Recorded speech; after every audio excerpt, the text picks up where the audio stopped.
Break from the Premier League gives us a time to focus on the real football that matters, not the FA Cup. The Super Sixes taking place in Glasgow this weekend, or as our producer Shane Hannon said earlier, is it called the Senior Sixes? What do you make of that, Stephen Hunt? No, very competitive. Nothing senior about it at all. It's actually, Joe, it's really competitive and really enjoyable to be involved in. So, as Michael Owen smashes somebody. Oh, Michael Owen put in a tackle. That's how. Whether it's bad judgment due to lack of fitness, I'd imagine with a lot of us, it is happening that way. But having said that, it's been really good, really competitive, and really enjoyable to put the jersey back on again. So for anyone who's wondering what the hell we're on about, the Super Sixes is essentially, I'm going to call it a veterans five-a-side game, but there's six of you. It's on in Glasgow. There's about 10,000 people not like watching. You and Nathan to be negative, is it? But go on, crack on. Hell, bloody I don't think you're that negative, Nathan. He's still upset with me. He thinks I was negative about the Republic of Ireland towards the end of Martin O'Neill's reign. It's just because this lad is so overwhelmingly positive. Well, this is the problem. Buzzy He's about life. Positive. He's such a happy camper. What was your... you've become a social media phenomenon, Stephen, for getting sent off in what's essentially a charity tournament. Yeah, now in fairness. Did he dive? That conversation. I shouldn't have reacted to the first one, to be fair. I shouldn't have given him the satisfaction of reacting to the tackles. So that was Barry Ferguson tried to nail you? Yeah, he did now, and there was a trailing foot, but that's... Listen, he's up in Scotland. He's the boy in up here, so you got to take it on the chin and move on. Like. Did you have any previous with Barry Ferguson, Stephen? Does this go back to like not at some really, stage? Well, I did. I sent him down from Birmingham, got him relegated, so that's probably the only previous before the goal for Wolves. I sent him down, so I probably cost him a few quid as well, but that's okay. Okay, that all makes sense. Joking, by the way. That all makes sense. Yeah. So it's Ireland, Northern Ireland, England, Scotland, Wales, rest of the world. Robert Pires, from what I saw last night, looked like he was the best player out of everybody. Like, there's a lot of serious, as you mentioned, Michael Owen is there, Emile Heskey. There's some serious footballers. Who's the best player out there? Yeah, listen, Pires still looks the part in terms of body shape and technique. The technically good players will really benefit from this surface and in tight spaces, being able to control it and do things. And Pires got off to a flyer with a hat-trick, but he hasn't scored since the first game, so he looks good, in fairness. Our squad then is Tim Dittmer in goals. Does he get in under the grandparents' rule? I'd imagine so, yes. I don't want to go into details on that one, I don't think. Probably best not. Apparently played under 19s for Ireland. Oh, did he? Stage. Yeah. All right, he's a coach with the FA. Jason McAteer, Ian Hart, Phil Babb, Hunty, Ritchie Partridge, who's looked bloody brilliant, Owen Coyle, Niall Quinn, Lee Carsley and Liam Lawrence. How do you get selected for this? Like, is this just a big junket? Yeah, well, I got a late call, I think, because John Aldridge pulled out just as well, because obviously we have Quinny, we have Coyley, who are legends of the team and good to be around.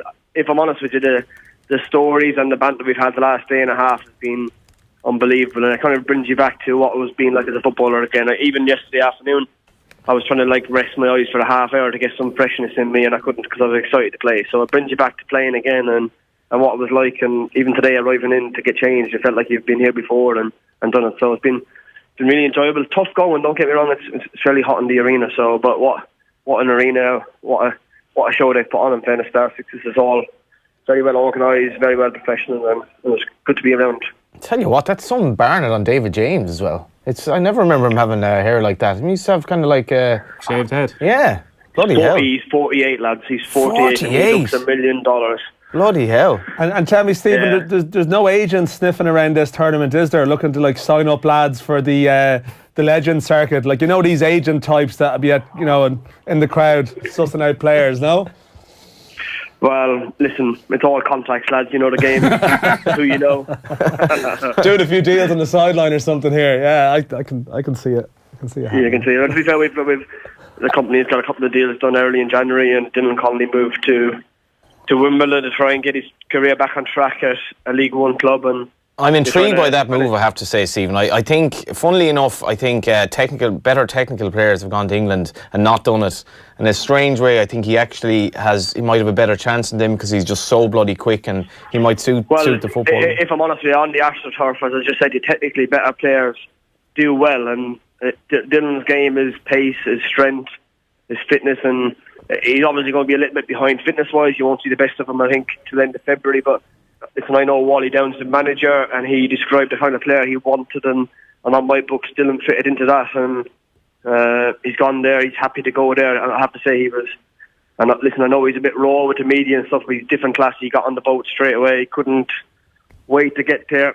And any player in my books that's good to go and wants to give it a go, then I'm happy to back him. Dundalk did get a fee for Dylan Connolly. So when you're dealing with clubs over there, Stephen, in your role as an agent, and you're talking about players in the League of Ireland, are they looking at Ireland as a place to get a cheap player, or are they starting to realise that maybe eventually they might have to start paying some money for them? Listen, I think it's happy medium. It depends.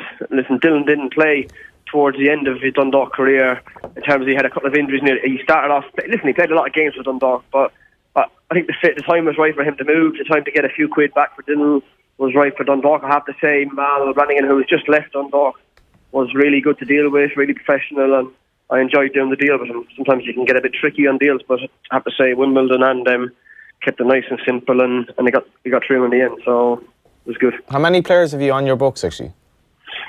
Well, listen, it's not about numbers, is it? It's about here. You're going to be elected for Fine Gael in the next election. That work with me now as well, and I trust them with my life. And I got one young lad, Corkin, who lives up in Dundalk. He's a scout for me, and he does bits and pieces. And he's a young lad wanting to learn the game. And I have to say, he's been, in terms of match reports and bits and pieces, what he's given us, he brings a lot to the team. So he's young, he's raw, he's eager to learn, and anyone, as I said to you, wants to do well in the game and put the graft in, I'm happy to work with. We might actually talk about this before the show is out, I think, anyway, but what do you make the League of Ireland next season? Yeah, listen, it's an interesting one, because obviously Dundalk have appointed within and brought a couple of bodies in. Cork City will be always, as ever, tough to beat, and under John Caulfield is a good thing. I think teams underneath this year might just sniff an opportunity to come and try and win the league, I suppose. I think Shamrock Rovers will always back themselves to do okay, and whether they do or not, it'll all depend on the players they have. Listen, they have good players there, and like anything, it's obviously starting whatever 6-7 weeks or whatever it is, and they're all back in pre-season the last 10 days, so it's nice to see. And I suppose I only appreciate the League of Ireland since I've retired, so I never really went to any games because I didn't have a chance. When you get over to games, you get the sense people want the league to do well, and you've got to try and then find something to match it up to grow the league, and it's not easy. When you're bringing players across, Stephen, I mean, you mentioned Dylan Connolly there, and I know you've got Ryan Delaney at Rochdale. Is League One like a good level to bring a player into to sort of, I don't know, see how they're going to adjust to it over there? Cork was great for Ryan Delaney. He went to Burton. It didn't go as well as he wanted to go. He then had a conversation. Listen, it's a big boy world over here. It's pretty ruthless. He said you got to go to Cork and toughen yourself up a little bit and come back. And I have to say, he's another one who hasn't got any wax in his ears. Is willing to learn off the club he's at, and he's been at Rochdale now a year, so he's played pretty much every game. You can see the development in him. You can see the improvement in his movement, in his legs, and the improvement in wanting to believe he's a football player. And I think he has that now, and he's probably low maintenance when it comes to that. But obviously, you've got to keep on top of him and keep on top of your players. But I have to say, Ryan Delaney is one I hope, and I'd imagine will go on and play for Ireland one day. Stephen, you've got another match coming up, have you? Yes, we play Northern Ireland, who look okay as well, to be fair. Paddy McCourt. They're essentially cheating. Like, Paddy McCourt was a professional footballer a month ago. Semi-professional. So was Joe Cole. So Joe Cole is literally just retired, and you can tell by his movement. I have to say, I looked at myself on the TV last night and he goes, that's not Stephen Hunt. So I'm going to have to get back in the gym myself. How was the body this morning then? How was the body this morning? Was it okay? Or? No, the body's okay, because I play a bit of tennis over here that way, but you're not as fit, you're not as strong looking. If honestly, I looked a bit overweight on the TV, so I have to go back to myself. And I had a word with myself last night going to him, right, come on, get yourself in shape again and go on. But it's not easy, especially in the month of January, with so much going on, to get everything done. So if I do the gym, I'll have to be early in the morning and crack on with my business then. I mentioned Ritchie Partridge is playing. He looked really good in the games last night, and people will remember him from when he was 16, 17 and was the next big thing of Irish football at Liverpool. Gets this horror injury. Doesn't happen, and he's actually at Liverpool still. He's first team physio, so he's there on all the big nights on the bench alongside Jurgen Klopp. Did you come up against him when you were kids? He'd probably be similar age. Do you know what? I have to say, any young boys that don't make it in football, he's a great example on how to deal with the situation.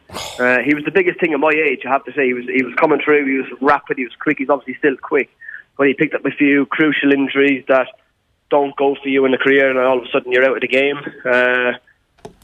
the way he conducts himself around the place. I always knew he was a bright lad, but he's gone on. He's got on with his life. Football's not everything, if you know what I mean. And he's cracked on with his life after not making it as a professional and doing really well for himself.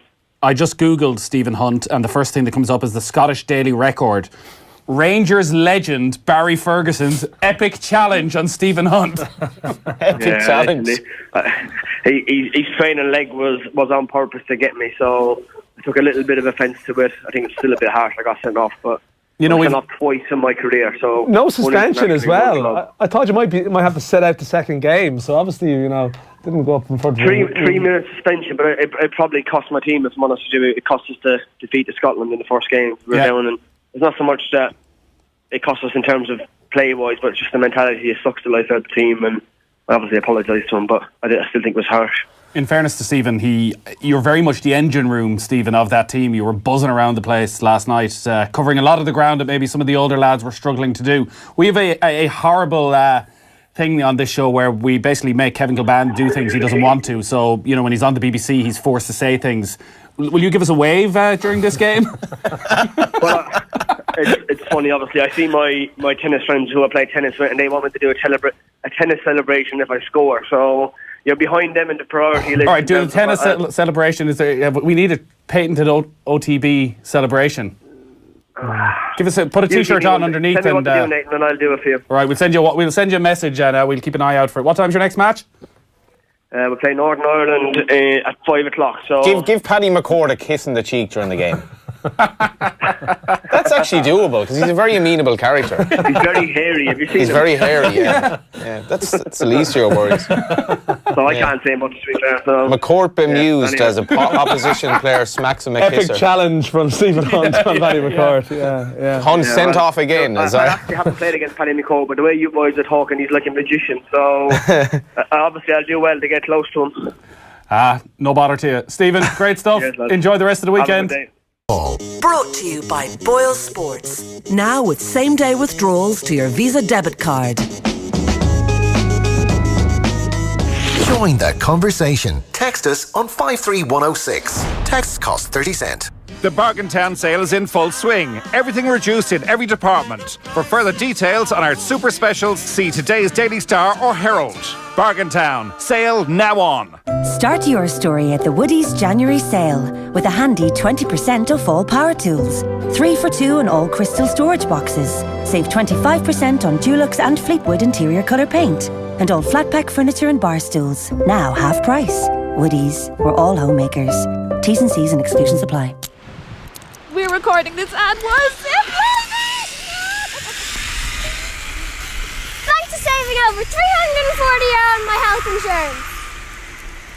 I'm saving over €340 on mine. With Flex 125 Explorer from Leia Healthcare. Because when you pay for one of your kids' or teens' health insurance, the rest goes free. Oh, it's good to live. Leia Healthcare, looking after you always. Insurance provided by Ellipse Insurance Limited, trading as Leia Healthcare. Leia Healthcare Limited, trading as Leia Healthcare and Leia Life, is regulated by the Central Bank of Ireland. A kid or teen is defined as a dependent aged under 18. Savings based on one free kid or teen.